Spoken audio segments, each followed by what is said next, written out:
Keep 'em cold till I'm old. I don't plan to blow my load. Wallet so blue, if you know, you know. It's better than bonds, better than gold. Finna reap up what I sow. Fiat money can't keep up, it gets sold. How many times you been told? DCA's the way to go. Higher highs, higher lows. Every year my network grows. Every day my network grows. Running relays, running nodes. Yeah.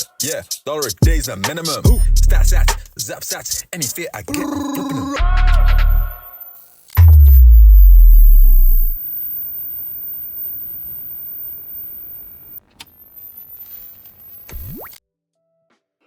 Hi, everyone. Welcome to Ask a Bitcoiner 21 Questions. I'm your host, Saida Gomez. And today I'm doing a special episode because, hard to believe, it's been 1 year since I started this podcast.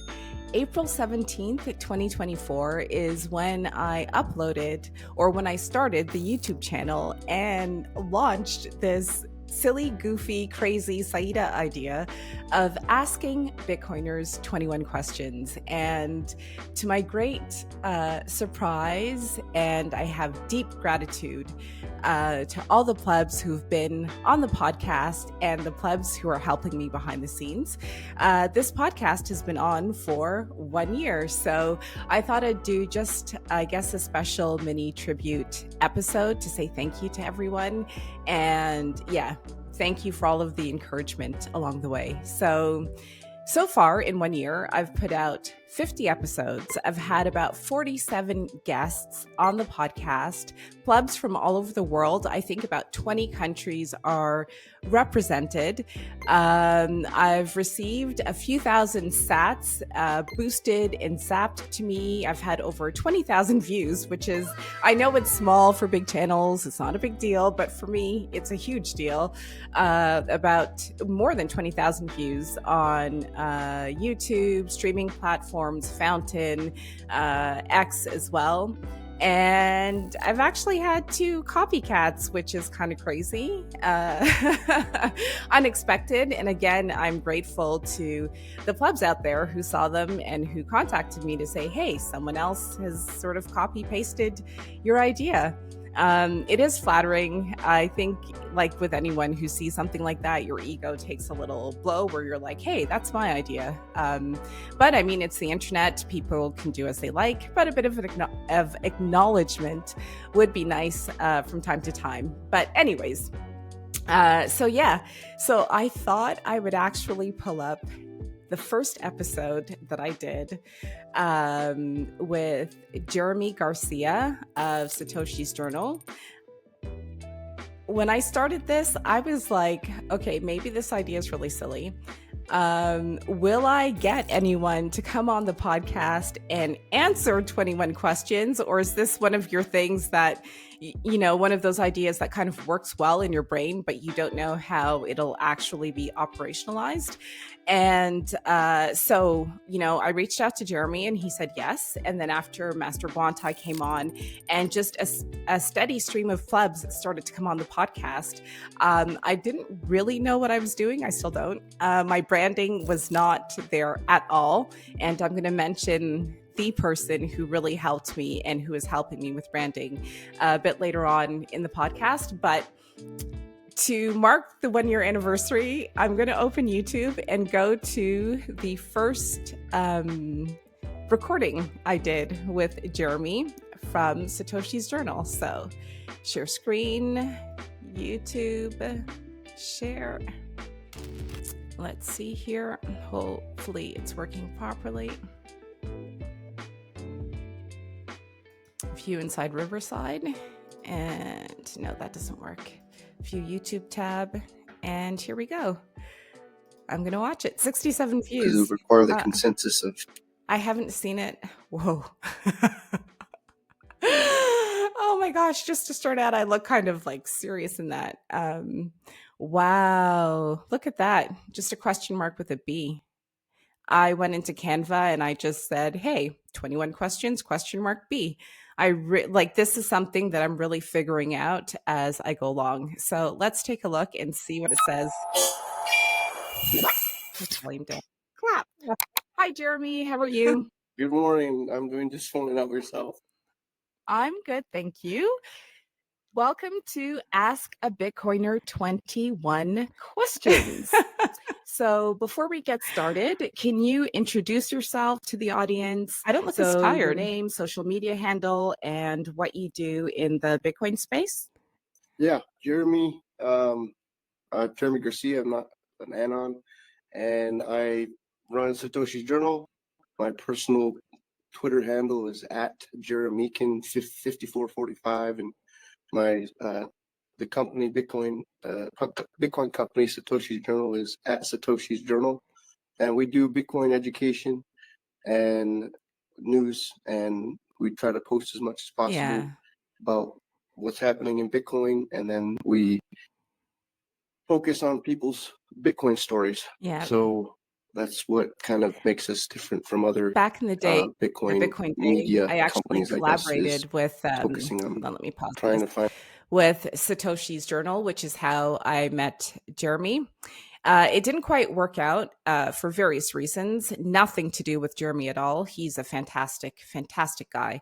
And so I was so grateful that he was willing to have him come be the very first guest on my podcast, Ask a Bitcoiner 21 Questions. Find out what your story is, you publish it, and you have the opportunity to get tipped in sats.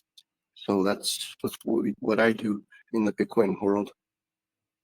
You're very humble because you're the founder and CEO of Satoshi's Journal, and you say I run. It's nice. It's humble. No, and I sometimes just forget. So yeah, I'm the CEO and founder. he's a nice guy. Humble. I'm here to remind you. And I actually met you through Satoshi's Journal. And I think I wrote one or two articles, one about Machinkura. And I just have to say personally that my experience with Satoshi's Journal and meeting Machinkura through Twitter Spaces, KG is amazing. He was on the podcast too. was a huge awakening for me because I'd been doing diversity and inclusion consulting. And I finally realized what it meant to have Bitcoin, or to understand that Bitcoin is permissionless. And so when you have a permissionless system, you don't have to necessarily discuss inclusion. Anyone can participate and build projects and stuff like that. So I have to say thank you because you contributed to that aha moment in my life. Yep, that is no the problem. truth. Wow. Okay, so I'm going to stop it. Stop sharing screen. That is the absolute truth.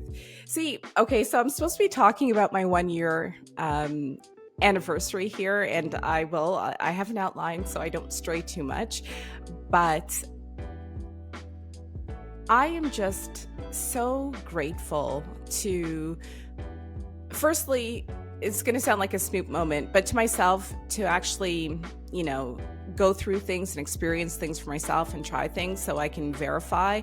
But especially to all the plebs out there who are so open in sharing their stories with me and with other people and stuff, because the stuff that I've learned from other people, from other plebs, far surpasses anything that I've learned at school. And so I'm just very, very grateful. So you guys check out that episode with Jeremy when you get the chance. And of course, please like, comment, and subscribe.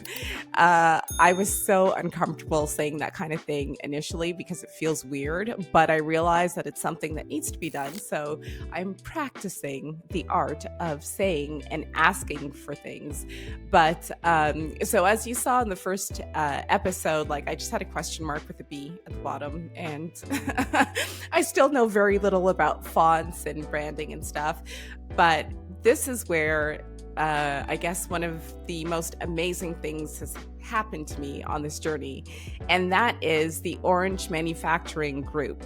So he reached out to me in, I want to say maybe July or August of 2024, and said, I'd like to collaborate with you. And I was like, whoa, okay. And it was like, from my perspective, I'm like, if anyone just watches this, if I get guests to come on the show, that is already like amazing. I can talk about Bitcoin because, back up my origin story.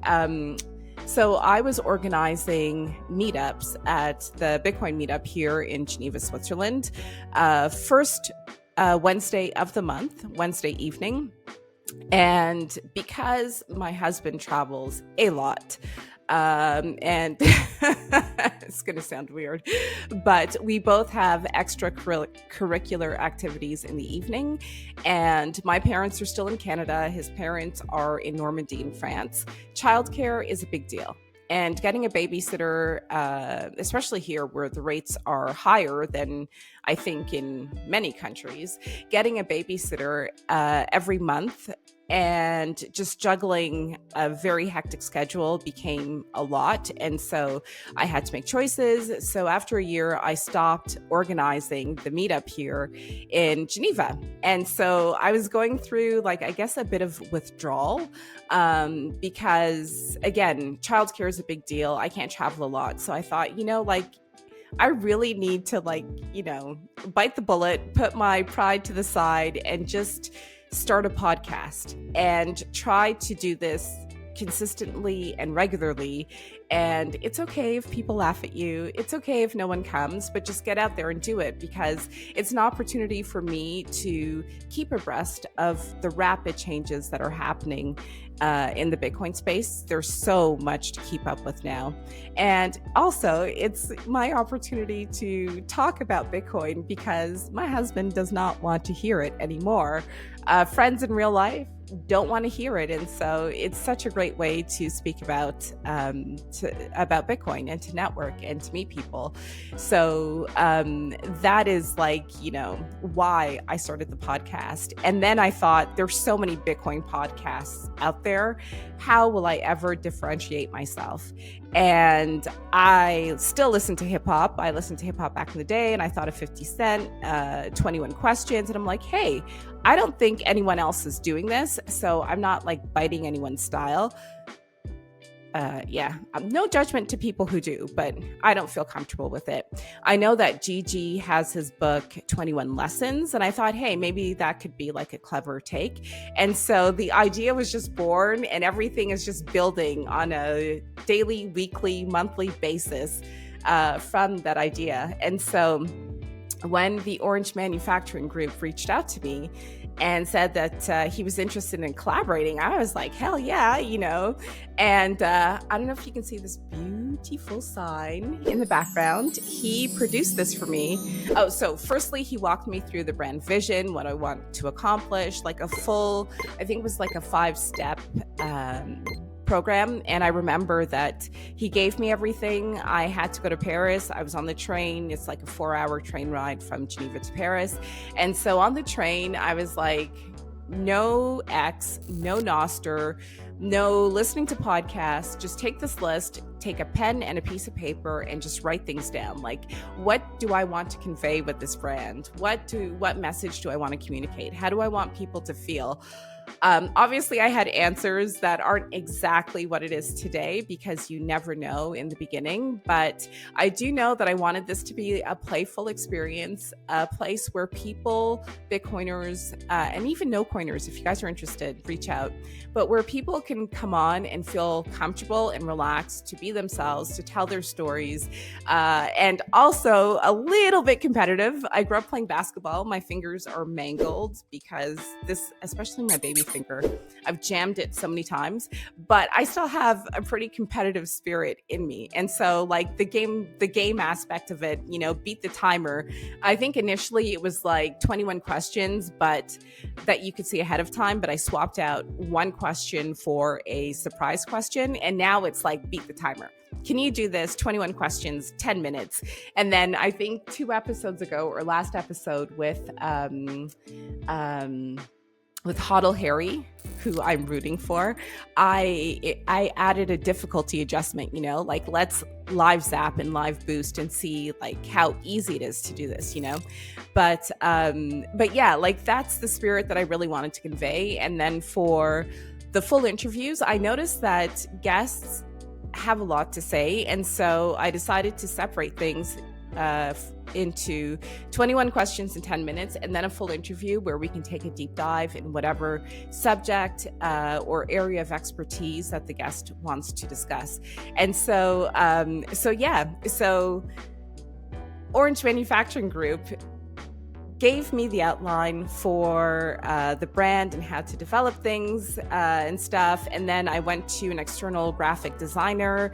I said, initially, I don't know if you guys are aware, this group is like super old. This is really old school. But initially, what I had in mind, what I had visualized was A Tribe Called Quest. They have like a globe and like it says A Tribe Called Quest around it with like stickmen walking. I forget the name of the artist that inspired that. And I thought that was pretty cool because I've always wanted to have a global perspective. And again, this is motivated by an economist that I had read, I don't know, maybe 4 or 5 years ago, who said that Bitcoin was not inclusive, that, I'm just going to say it. Basically, poor Africans can't access Bitcoin. And I was like, that's some, let's not do that. And so I did have that in mind. I guess like it's a deep-seated driver to illustrate that if you have connection to the internet, it is possible to do Bitcoin. And as KG from Machinkura is continuously demonstrating and building out, even without internet connection, it is still possible to do something. So anyways, I had that global perspective in mind just to demonstrate that the permissionless nature of Bitcoin is highly inclusive. That's something that's still dear to me, especially as a mom. My child is brown. She's a girl. I want her to know that if she wants to work for something, she can. So I had that in mind, and then we went through the process, and I got back a bunch of, prototypes for logos and stuff. And I'm like, hey, that's good. That's good. Everything was good to me. And Orange Manufacturing Group, he's like, you got to be brutal. You got to say no when it's no. You have to like really, go in and mind you, we've never met in person. We have spoken over X, and we've exchanged a lot of messages and stuff. But he really helped me to, I guess, find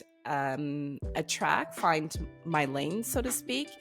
And then a few months ago, he's like, maybe we can use music from Man Like Quakes. And I'm like, I can't afford to pay Man Like Quakes for his music, for the IP. Like, are you sure?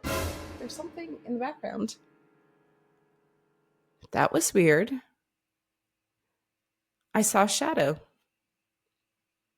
Okay. So I was like, I can't afford to pay Men Like Quakes for his music and the IP. And he said, let me message him and figure it out. And I think I'd messaged Men Like Quakes as well later on. And he said, cool, no problem. So the amazing music, the amazing intro that you hear is all thanks to Men Like Quakes for providing the song, and Orange Manufacturing Group for editing for me.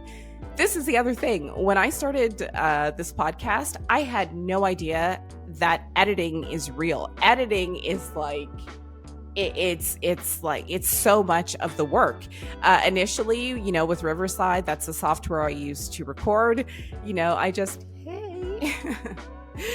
I just record, and I think at first I maybe cut out some of my ums and ahs and likes. I need to work on that. But see, I just did it again. But I was like, just put it out there, because I listened to so many podcasts that were, I guess, rough cuts, because I was just there to know about the people or to have a technical concept explained to me. But editing is something, and Orange Manufacturing Group, in addition to providing Bitcoin accessories like the lightning keychain, I'm going to insert a photo because I don't have it with me, and my beautiful sign. I think he's done signs for other people as well. He's stepping in and he's starting to do the editing, which is so amazing. It's relieving so much stress from me, because to plan the podcast, contact the guest or have the guest contact me, scheduling, researching the guest, coming up with the 21 questions. I come up with the 21 questions myself. I don't go to ChatGPT or anything. I write them all out because I want to know about the guest, and I want to challenge the guest a little bit as well. And then recording, and then going back to edit. And I try to get these out twice a week. So on Wednesdays and on Sundays, and just seeing myself and listening to myself over and over and over again, and editing is too much. I mean, I watched the episode with Jeremy, but I have to say that for the most part, I don't like to watch the episodes because I'm like, yeah. Anyways, please comment if you have a tough time watching yourself on playback. But so Orange Manufacturing Group has really stepped up with the editing and has been so supportive and so helpful. So that is like giving me a second wind to continue with the podcast. And for the last episode with Hodl Harry, where he talks about taking out a loan to buy Bitcoin, so leverage, he talks unfortunately about, or maybe fortunately for him, about his marriage that didn't work out and how he's adapting to things and stuff. Orange Manufacturing Group edited the whole thing. And when I saw the episodes, so both the 21 questions and the full interview, it was nice. I was like, I'm seeing this for the first time. We recorded that a few weeks ago. And, a few weeks later, I'm seeing the finished product. And it is such a relief. I'm so grateful for the help. So earlier I said that I couldn't afford, I don't have a budget for this podcast at all. I don't have I'm not going to say it. Anyways, and so what we've started to do is work with the value for value model.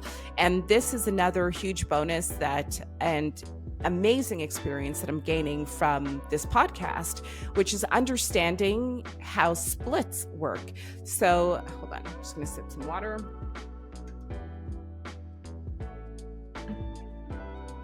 So, hold on, let me do share screen.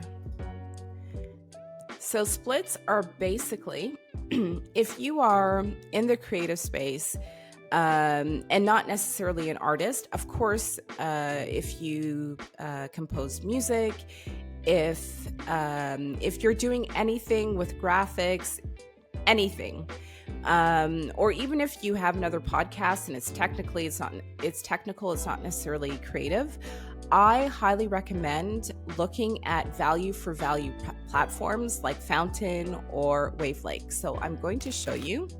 Hopefully my screen is visible. So this is my podcast on Fountain. And what you see is my cover art. AI is a blessing. No bags. Look at that. So this is my the website for my podcast on Fountain. And as you can see here, there's a little thing with a lightning and it says payment splits. And so I hope this incentivizes the people working with me to continue. So I get 45% of any boosts that come in on Fountain. Orange Manufacturing Group, which you should definitely check out, gets 40% for all of the editing, for the branding, for like everything. And Man Like Quakes, the man with the fire music, gets 10% because we use his music in the intro and in the outro. So every single time one of you generous, lovely people listen and give me a boost on Fountain, here's how the splits are distributed. And then, of course, Fountain, because I'm using their native wallet right now, they take 4%. So they provide the platform, and podcastindex.org takes in 1%. Honestly, for someone like me it's been a year, which is great. Why won't this stop? Here we go. It's been a year, which is great, but I'm still learning a lot. For someone like me, this is such an amazing setup. It's proving to be a proof of concept for later projects. And honestly, I'm going to have Serene Sass on the podcast in a few weeks. She is a record label executive, formerly with Warner Music. She has her own label now. I think it's called Conscious Music, and we're going to talk a little bit more about, I guess, the recording industry. Honestly, platforms like Fountain and Wavelake, where fans can send value directly to the artist, and the artist can actually say, I think maybe the collab limit is 9 or 10. Man Like Quakes, when he was on the podcast, he mentioned that. And I'm going to link his episode below as well. he said that there is a limit to the number of collaborators you can have with the splits, but I think it's still relatively high. So in this case, we are a 3-people team that's an informal team, and when the episodes go out, when they get boosted, the splits are there. And this type of experience is, for me, groundbreaking. I know a few people who have been involved in the record industry for quite some time, and I can tell you they've shared horror stories and stuff. So in terms of, I guess, the sense of sovereignty, of ownership, everything is there. And, it's almost like the administrative part of things, the accounting part of things are pretty straightforward and stuff. So yeah, and I would encourage everyone, if you like this podcast, please go to Fountain and give us a boost, and you know exactly where your stats are going when you boost it. So yeah, splits are amazing. I'm so grateful for all the plebs who've been on Ask a Bitcoiner 21 Questions. When Orange Manufacturing Group asked me about the outro and who I wanted to include, at the time, I don't know how many guests had been on, but I just said to him, everyone, please include everyone in the outro. And when you watch the podcast to the end, you do see a number of people featured, because this is just, they say dream big, but I dreamt of having a podcast where, plebs would come on and be honest, and I could learn from them. And that's exactly what I have. So I'm super grateful to everyone who has listened to Ask a Bitcoiner 21 Questions. I'm super grateful to all the plebs, from exchanges and artists and musicians and just regular people with real stories. The level of talent and entrepreneurship, I would say, that's there is just amazing, and it keeps me motivated. So thank you everyone for tuning in to Ask a Bitcoiner 21 Questions, and feel free to reach out if you would like to be on the podcast. Bye. Keys.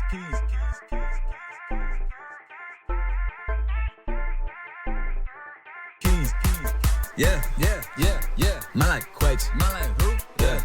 Takes a Bitcoin off exchanges under self-custody.